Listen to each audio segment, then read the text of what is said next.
Hello, my dear students. Today we will start our new chapter, The Land of Snow and Ice. We will learn about the island that is Greenland. It is the world's largest island that is called the land of snow and ice. Because इसका सारा part, most of the part of Greenland is covered with the ice. इसीलिए इसे क्या कहते हैं हम? The land of snow and ice. It lies above the line of Arctic Circle. Most of the part of the Greenland lies above the Arctic Circle. It means कि it lies in the freeze zone. That's why it is called the land of snow, because always land इस land पर, green land पर snow जो है वो होती है, permanent होती है, आइस शीट होती है. That's why it is called the land of snow. The land of snow and ice also known as the freeze zone. इसे हम फ्रीज जोन भी क्यों कहते हैं, land of freeze zone? Because it is permanently covered with the ice and is frozen, और always जमा रहता है थ्रू आउट द ईयर, पूरे साल. There are two freeze zones. One of the freeze zone lies in the northern hemisphere and one of in the southern hemisphere. Northern freeze zone जो है वो Arctic circle से north pole तक, while the south freeze zone lies between the Antarctic circle and the south pole. इन दोनों के बीच में southern जो फ्रीज जोन है वो आता है, और आर्टिक सर्कल और नॉर्थ पोल के बीच में नॉर्दर्न फ्रीज जोन आता है. Northern and southern limits of the freeze zone are the North Pole and the South Pole. Means इसकी जो लिमिट होती है आर्टिक सर्कल से नॉर्थ पोल, नॉर्दर्न हेमिस्फीयर में आर्टिक सर्कल से नॉर्थ पोल, और सदर्न हेमिस्फीयर में अंटार्कटिक सर्कल से South Pole.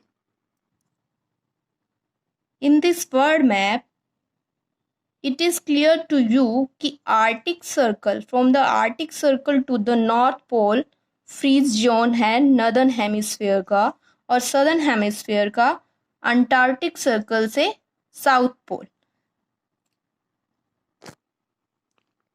It lies near the North Pole.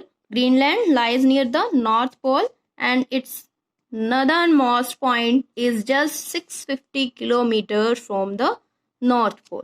इसका जो नॉर्दर्न पॉइंट है वो नॉर्थ पोल से ओनली 650 किलोमीटर ही जो है वो दूर है.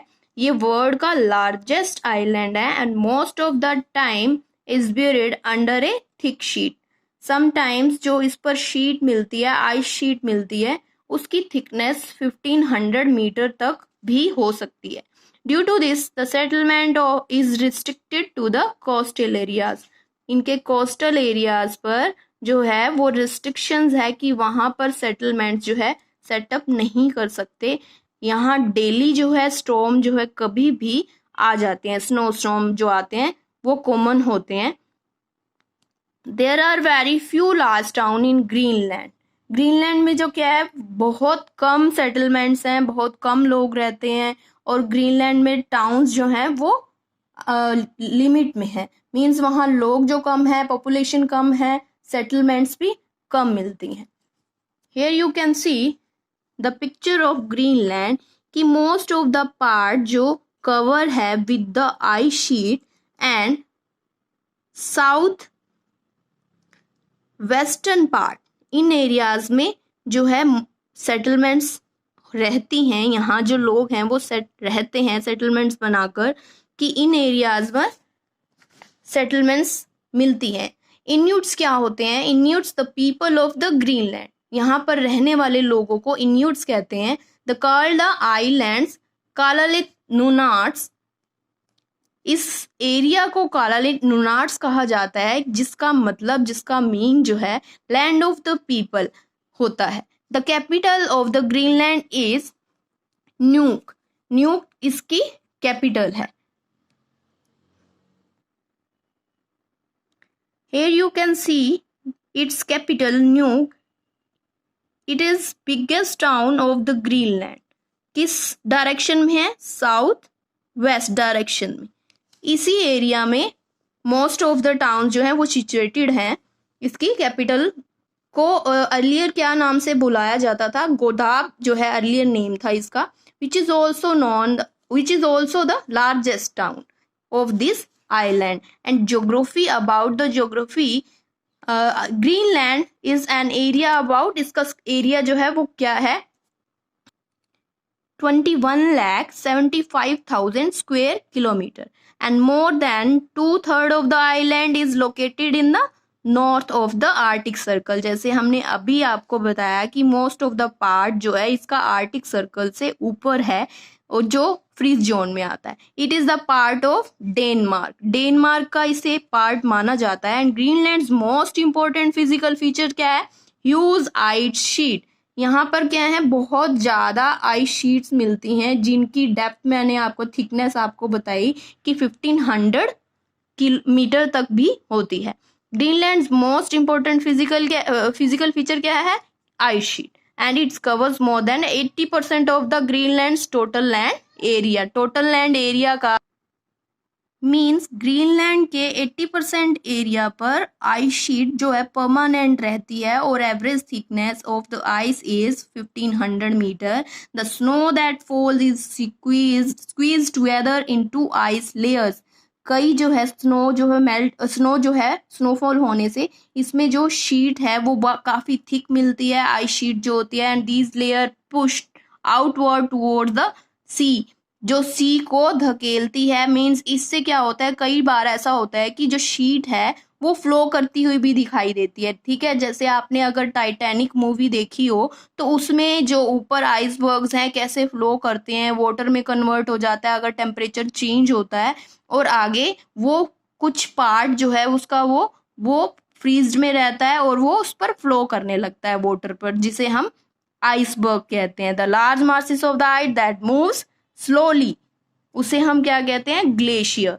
And near the coast huge chunks of ice breaks off from the glacier. अगर बड़ा पार्ट होता है जो मूव करता है एक जगह से दूसरी जगह, जो पानी पर मूव करता है वो ग्लेशियर होता है। इफ ग्लेशियर डिवाइड और break down into pieces that will be called icebergs, तो उसे हम क्या कहेंगे, आइसबर्ग्स कहेंगे। और ये ब्रेक डाउन हो जाता है और फ्लो करता है उसी वाटर पे।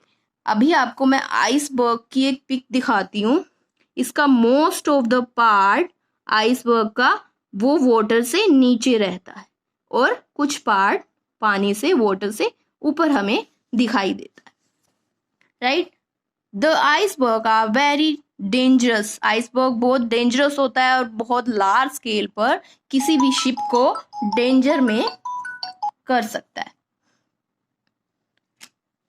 Not seen due to the thick fog. कई बार ऐसा होता है कि बहुत ज्यादा फोग होने से आइसबर्ग जो है वो शिप्स को दूर से दिखाई नहीं देता है। अब मैंने आज जैसे आपको एग्जांपल बताया कि टाइटैनिक मूवी में भी ऐसा ही कुछ हैपन हुआ था कि आइसबर्ग जो है वो शिप्स को फोग की वजह से दिखाई नहीं देता है। दैट्स व्हाई ये उससे स्टक आउट हो जाती हैं, टकरा जाती हैं और कोलाइड हो जाती हैं और ब्रेक हो जाती हैं, और डैमेज होता है लार्ज स्केल में। An iceberg poses danger to ships that sail through this region, and this is because most part of the icebergs remains under the water. जैसे मैंने अभी आपको पिक दिखाई कि आइसबर्ग का बहुत बड़ा पार्ट जो होता है वो अंडर वाटर होता है, जो हमें दूर से उसका एक्सटेंट, उसका फैलाव दिखाई नहीं देता, जिससे शिप्स जो हैं इससे टकरा जाती हैं और एज अ रिजल्ट शिप्स में कोलाइड, उससे टकराने से क्या होता है, मतलब डैमेज हो जाता है। If we talk about the climate, जो you can imagine with this all this details कि क्लाइमेट जो है वो ग्रीनलैंड का कैसा होगा। ये most of the part is in freeze zone, so there is permanent ice and the storm, ice storm, snow storm that is called blizzard is common, right. जो snow storm चलते हैं जिसे हम ब्लिजार्ड कहते हैं इन एरियाज में, वो common होते हैं। और ये स्टॉर्म जो है start and come very suddenly, कभी भी आ जाते हैं। और winters are long and dark. Winters long होती हैं, समर्स छोटी होती है। समटाइम्स ऐसा होता है विंटर्स में कि सनरेज जो है वो दिखाई ही नहीं देती फॉर अ लॉन्ग पीरियड, कई दिनों तक जो है वहाँ पर डार्कनेस ही रहता है। और समटाइम्स ऐसा आता है कि वहाँ पर जो है वो थोड़ी थोड़ी लाइट, जो सनलाइट है वो ऑलवेज रहती है, कई दिनों तक रहती है। तो इसलिए उसे क्या कहते हैं हम, land of the midnight sun, क्योंकि जब समर्स आती हैं तो मिडनाइट सन, जो सन की थोड़ी थोड़ी जो रेज हैं वो at the night and at the day, दोनों टाइम जो है वो जाती हैं। That's why it is called the land of the midnight sun. तो winters are long and dark and sun does not rise above the horizon. Horizon से कई बार तो है, जैसे आर्टिक सर्कल मैंने आपको बताया 6 मंथ, कई बार यूं होता है कि यहाँ पर सनरेज आती ही नहीं है। Is not seen for the several weeks, कई हफ्तों तक भी नहीं दिखाई देता है। There are days of continuous darkness, darkness रहती है कई दिनों तक। स्नो हैवी रेनफॉल होती है। इसकी करेक्टरिस्टिक्स हैं कि क्लाइमेट वहाँ कैसा होगा, हैवी स्नोफॉल होगी, और सन जो स्नो स्टॉर्म्स हैं वो ब्लो करते हैं always. Summer are cools with average temperature of 7 degree Celsius and below. It is the average temperature, but sometimes there are in temperature in minus degree. And the weather is bright and sunny, especially in the coastal areas. coastal areas में जब sun rays आती है ना, तो वहां पर ice से टकराकर बड़ा ब्राइट सा सनी जो है वो दिखाई देता है, सनरेज जो है वो पड़ती हुई दिखाई देती हैं। In summers the sun does not set even at midnight. और कई बार जैसे मैंने आपको बताया कि सन जो है वो सेट ही नहीं होता, मतलब वो डूबता ही नहीं है। तो वहां पर क्या होता है, कई मंथ्स तक जो सनरेज दिखाई देती हैं, और this area is called the land of the midnight sun, क्योंकि वहां पर सन जो है, सनरेज जो है वो कंटिन्यू कई मंथ्स तक जो है अपनी रेज दिखाता है, अपनी रेज जो है सन दिखती है, मीन सन दिखता है, तो उसे क्या कहते हैं, land of the midnight. Okay, the next part we will cover in the next class. Thank you, students. Have a nice day and take care.